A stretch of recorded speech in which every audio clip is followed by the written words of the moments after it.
Encampment for the unhoused by Robinson Street in Binghamton was cleared this morning. Construction crews were seen clearing out the encampment around 10:45 a.m.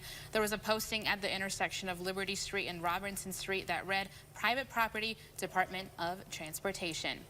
In a statement sent to 12 News, the DOT said, quote, "The New York State Department of Transportation routinely coordinates with other state agencies, government partners, and community organizations to connect individuals with rehoming services and clean up our right-of-way," end quote.